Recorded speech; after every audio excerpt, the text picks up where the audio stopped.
Salut à tous, c'est Tutoriel Master QC et aujourd'hui on se retrouve dans une nouvelle vidéo pour vous montrer comment faire des bonbons de patates.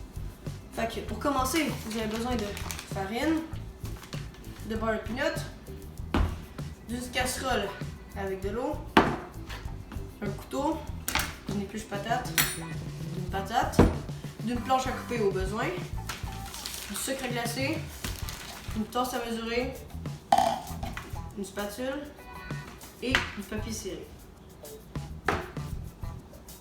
Vous avez aussi besoin d'un bol, d'une passoire, d'une fourchette, d'un rouleau, d'un couteau d'une assez grande taille et d'un papier collant si vous voulez utiliser la même technique que moi.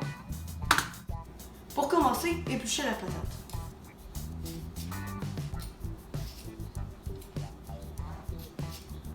Ensuite, faites des tranches dans la patate.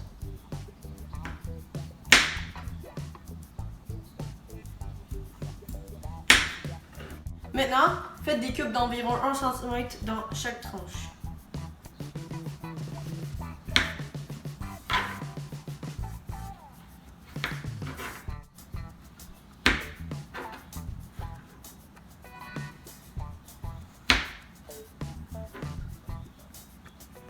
Lorsque vous avez fini de faire vos cubes, mettez-les dans un chaudron d'eau.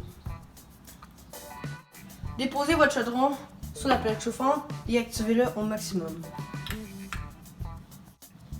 À partir du moment où ça bouille, laissez-le mijoter 10 minutes. Lorsque la cuisson est terminée, versez le contenu du chaudron dans la passoire.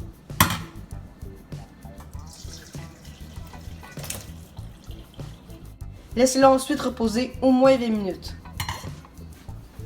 Une fois que les patates sont tièdes, versez-le dans un bol. À l'aide d'une fourchette, pilez les patates. Vous devez ensuite incorporer graduellement le sucre glacé dans les patates. Comme vous pouvez voir, les patates deviennent liquides. Continuez ensuite à remettre du sucre, à glacer bien sûr. Refaites ensuite le même processus.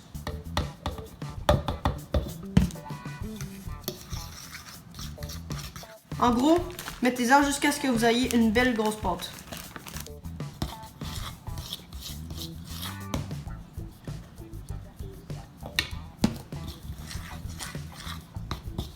Votre pâte est supposée devenir de plus en plus dure à manipuler.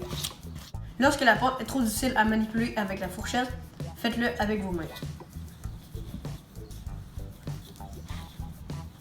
À l'aide d'un ruban adhésif, collez le papier ciré sur le comptoir.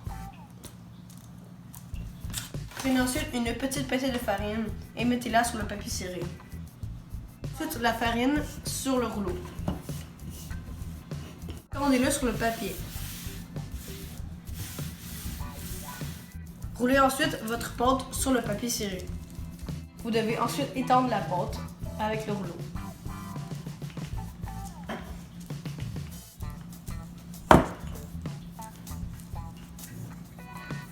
En fin de compte, votre pâte devrait ressembler à ça. Ensuite, étendez généreusement le beurre de peanut sur la surface de la pâte.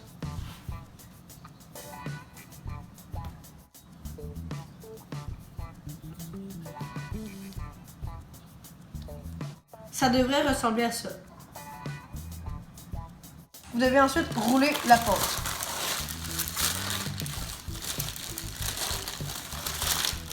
Le rouleau devrait être envoyé de cette manière. Ensuite, mettez-le au congélateur. Pour obtenir ce résultat, laissez-le congeler au moins 4 heures au congélateur.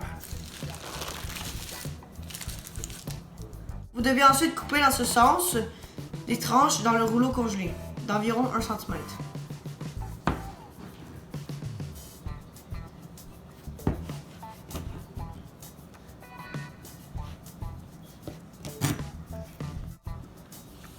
Et voilà le résultat. Veux-tu un? Oh oui. Vraiment bon. J'espère que le tutoriel vous a aidé. Ciao!